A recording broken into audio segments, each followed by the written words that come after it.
E aí pessoal, tudo bem?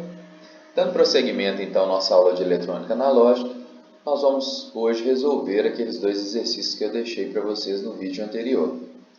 Então nós estamos falando sobre a utilização de diodos numa configuração paralelo-série, ou seja, nós temos um diodo presente em um circuito que tem mais de uma malha. Os dois exemplos que eu deixei na aula passada pressupõem a ideia de mais de uma fonte presente no sistema. Então, nós vamos utilizar a metodologia dos nós para poder fazer uma análise e chegar aos resultados que vão determinar quais são, então, as correntes, as quedas de tensão presentes no nosso circuito.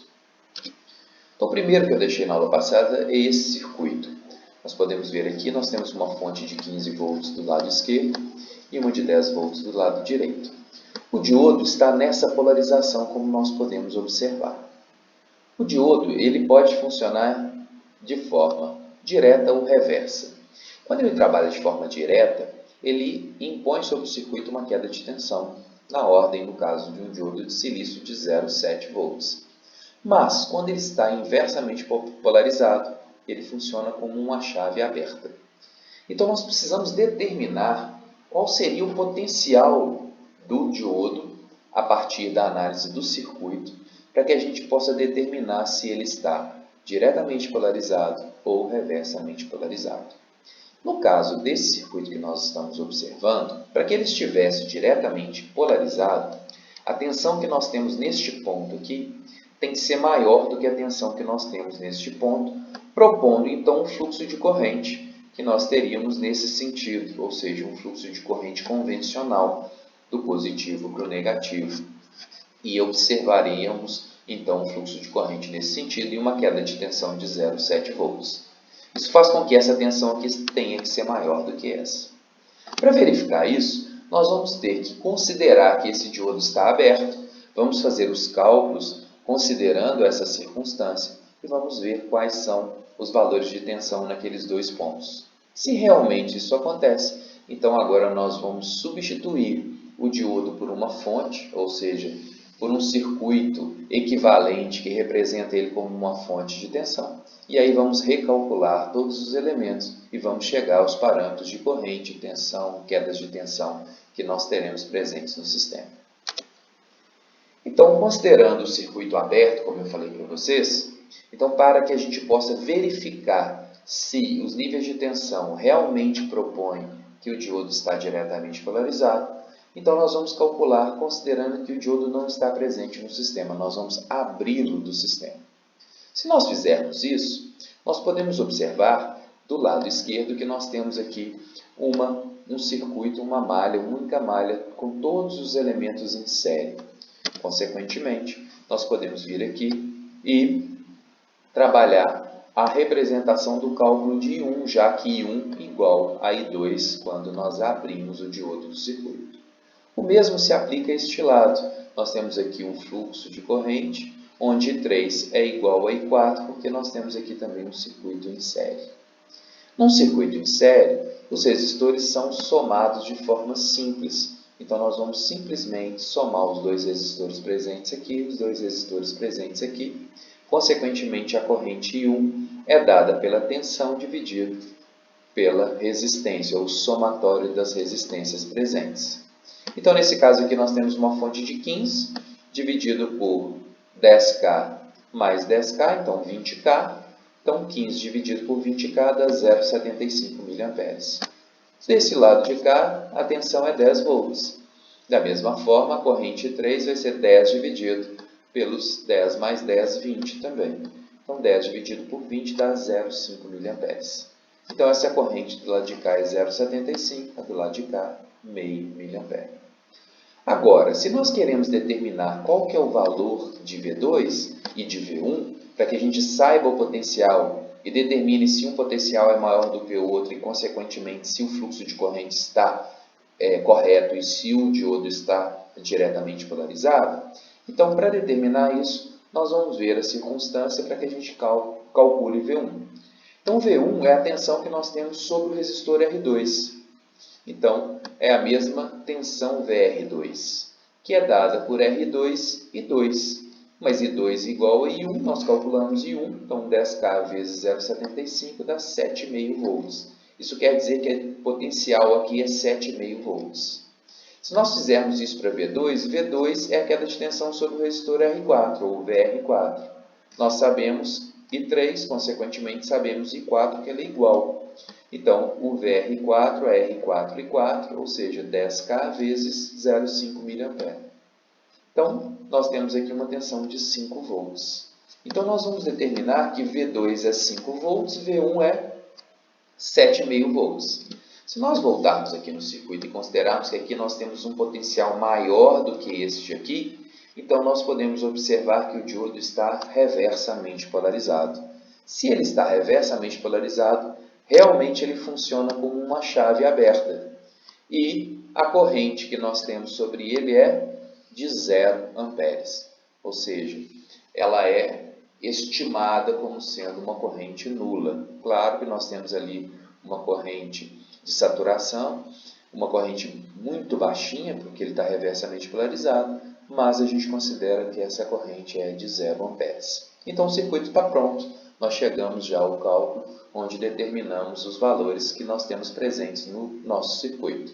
Determinamos os valores de corrente, os valores de tensão e podemos calcular as demais quedas de tensão que nós ainda não fizemos, levando em consideração que como nós temos resistores desse lado iguais, então os dois são 7,5, então 7,5 com 7,5 dá os 15 da fonte.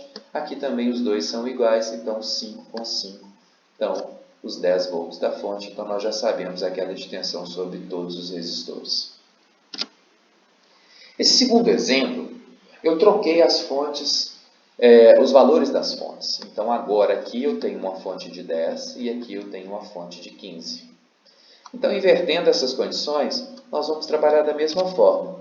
Vamos abrir o circuito, mas agora considerando fonte de 15 e fonte de 10, e vamos calcular o potencial de V1 e V2.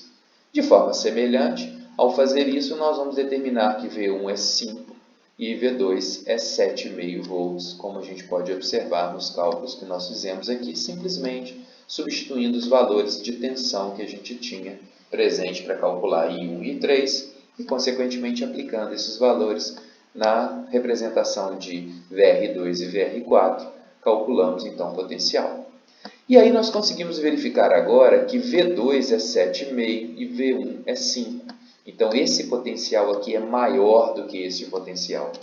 Então, se esse potencial de cá é maior do que o potencial de lá, então o fluxo de corrente que nós determinamos é um fluxo convencionalmente correto. Isso quer dizer que o nosso diodo está realmente em condução. Se ele está realmente em condução, então agora nós temos que substituir a presença desse diodo por uma fonte ideal, onde nós vamos considerar ali uma degradação no diodo de silício de 0,7 volts. E agora nós vamos calcular esse circuito como se nós tivéssemos aqui uma fonte presente nesse sistema. Como nós vimos em aula anterior, a gente adota para resolver esse problema de malhas a presença aí dos nós, então vamos calcular as tensões nos nós e, consequentemente, a partir das tensões nos nós, nós vamos calcular todas as correntes e quedas de tensão presentes nesse sistema. Então, pela primeira lei de Kirchhoff, nós sabemos que o somatório das correntes no nó tem que ser igual a zero. As correntes que entram, elas são positivas, as que saem, negativas. Então, nós temos aqui I1 vai ser igual a I2 menos ID1. Se a gente considerar, nós temos I1 mais ID1 igual a I2. Mas eu quero saber a representação de I1, que é a corrente principal do sistema. Então, ela está entrando é positiva, está saindo é negativa, está entrando é positiva. Se eu pegar o positivo e passar para o outro lado, vira negativo. Se eu pegar o negativo e passar para o outro lado da expressão, vira positivo. Então, I1 é igual a I2 menos ID1. Já esse ponto aqui, nós temos I3 e as duas correntes estão saindo. Consequentemente, I3 menos I4 menos ID1 igual a zero. Então, I3 nós vamos passar com sinal negativo para o outro lado, os dois ficam com sinal positivo, I3 e I4. Eu tenho duas equações que têm a representação de ID1. Então, eu vou substituir uma na outra. Então, eu vou pegar aqui e isolar ID1 nessa equação. Então, ID1 é I3, como está positivo, passa para lá, menos I4. e vou substituir isso aqui nesta equação. Colocar I3 menos I4 aqui na equação. Então, eu tenho I2 menos, aí eu coloco entre parênteses, I3 menos I4, porque na hora que eu multiplicar, menos vezes I3 é menos I3, menos dá mais I4. Então, agora eu chego a uma expressão onde eu vou passar esse termo negativo para o lado esquerdo, para que eu fique só com sinais positivos. Então, se eu passar ele para cá, ele vira positivo. Então, I1 mais I3 é igual a I2 mais I4. Mas quem são as nossas correntes? Então, considerando o cálculo das tensões nos nós vimos que as correntes elas fluem do potencial maior para o potencial menor. Então, neste caso, I1 é a fonte menos V1 sobre o resistor presente nesse sistema. Então, 10 menos V1 sobre R1. I2, essa aqui, ó, então é V1 menos 0 pelo nó de potencial dividido por R2, ou seja, V1 sobre 10.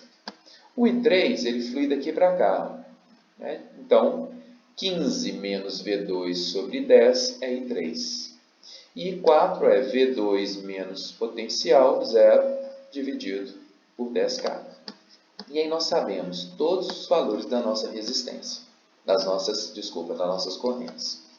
Agora, se a gente considerar o fluxo de corrente D1, nós podemos levar em consideração que nós temos aqui uma fonte de tensão de 0,7, nesse sentido, nessa polaridade. E aqui o potencial é maior do que aqui. Consequentemente, a fonte V1 que seria gerada aqui é uma fonte onde você tem aqui o positivo e aqui o negativo, porque aqui nós temos o terra.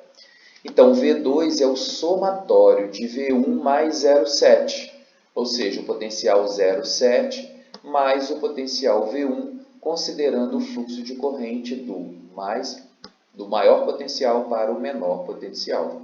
Então, se o fluxo de corrente flui nesse sentido, então V2, que é este potencial que a gente consegue observar aqui, ele é dado por 0,7 mais V1. Então, essa é uma fórmula que também vai nos ajudar a resolver esse problema. Agora, nós vamos pegar os valores de 1, I2, I3 e I4 e vamos substituir nesta fórmula aqui, para a gente chegar numa representação onde nós teremos uma fórmula baseada em V1 e V2. Então, substituindo aqui, como nós podemos ver, I1, I2, I3 e I4 nessa equação, nós teremos 10 menos V1 sobre 10K, mais I3, 15 menos V2 sobre 10K, é igual a I2, V1 sobre 10K, mais I4, V2 sobre 10K. Como todos os resistores são iguais, ou seja, nós temos aqui um mínimo multicomum igual, nós podemos eliminar essa parte de baixo da nossa equação e ficamos só com a parte de cima. Então, 10 menos V1 mais 15 menos V2 é igual a V1, V2, mais V2. Se nós, então, jogarmos os termos V1 e V2 para o lado de cá, como eles estão subtraindo, eles vêm para cá somando. Então, nós vamos ter V1 mais V1, 2V1. V2 mais V2, 2V2. 10 com 15, 25. Então, 2V1 mais 2V2 é igual a 25. Nós já sabemos, pelaquela equação que nós determinamos no slide anterior, que V2 é igual a V1 mais 0,7. Então, nós vamos pegar V2 e vamos substituir esse valor aqui, para que a gente tenha uma equação apenas com uma incógnita, para que a gente possa determinar o valor de V1. Então, substituindo essa equação V2 em cima dessa aqui, então nós vamos ter 2V1 mais 2 que multiplica V1 mais 0,7, que é o valor de V2 aqui, nós vamos substituir, é igual a 25. 2V1 mais 2V1 mais 2 vezes 0,7, 1,4 é igual a 25.